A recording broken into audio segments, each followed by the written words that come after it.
എന്ന ഉദ്ദേശത്തോടാണ് കേന്ദ്ര ഗവൺമെന്റിന്റെ നയം ഇപ്പോൾ പോകുന്നത്. ഇ ഡി പോലെയുള്ള കേന്ദ്രസേനയെ ഉപയോഗിച്ച് അവർ എല്ലാവരെയും കള്ളക്കേസിൽ പെടുത്തി അറസ്റ്റ് ചെയ്യുന്നതിന് തീരുമാനിച്ചിരിക്കുകയാണ്.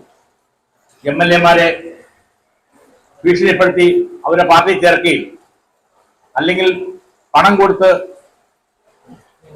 അവരുടെ പാർട്ടിയിൽ സ്വീകരിക്കുകയും അവർ രണ്ടിനും സമ്മതിക്കാത്ത ആളുകളെ ഇ ഡി പോലെയുള്ള കേന്ദ്രസേനകളെ ഉൾപ്പെടുത്തി കള്ളക്കേസുകൾ ഉൾപ്പെടുത്തി ജയിലിലടയ്ക്കുന്ന രീതിയാണ് ഇപ്പം കേന്ദ്ര ഗവൺമെന്റ് നടത്തി വരുന്നത്. നമുക്കറിയാം, കേജ്രിവാൾ എന്ന വ്യക്തി അഴിമതിയുടെ കരകൊള്ളാത്ത ഒരു വ്യക്തിത്വത്തിന്റെ ഉടമയാണ്. പഞ്ചാബിലും ഡൽഹിയിലും ഇപ്പോൾ ഫണ്ട് നടത്തുന്ന അദ്ദേഹത്തിന്റെ പാർട്ടിയാണ്. അവിടെയുള്ള സാധാരണ ജനങ്ങൾക്ക് കുറഞ്ഞ നിരക്കിൽ വൈദ്യുതി, വെള്ളം, ബസ് സർവീസുകൾ, മറ്റ് ജീവിതത്തിന് ആവശ്യമുള്ള എല്ലാവിധ സാധനങ്ങളും നൽകുമ്പോൾ സ്വാഭാവികമായിട്ടും അദ്ദേഹത്തോട് അടുപ്പം തോന്നുവാൻ സ്വാഭാവികമായും കാരണം അവിടുത്തെ ജനങ്ങൾക്കുണ്ടാവും.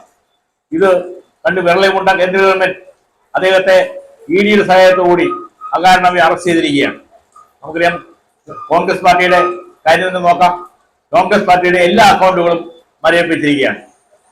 ഒരു പാർട്ടിയെ സംബന്ധിച്ചിടത്തോളം സാമ്പത്തികമില്ലാതെ മുന്നോട്ട് പോകാൻ പറ്റത്തില്ല.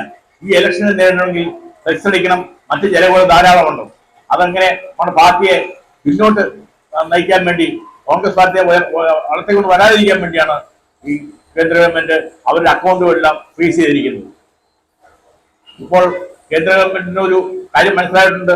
അവർക്ക് തോൽവി അവരെ മണക്കുന്നതുകൊണ്ടാണ് അവർ ഇന്ത്യയിലെ നേതാക്കന്മാരെ എല്ലാം പിടിച്ച് അകത്തിട്ടുകൊണ്ടിരിക്കുന്നത്.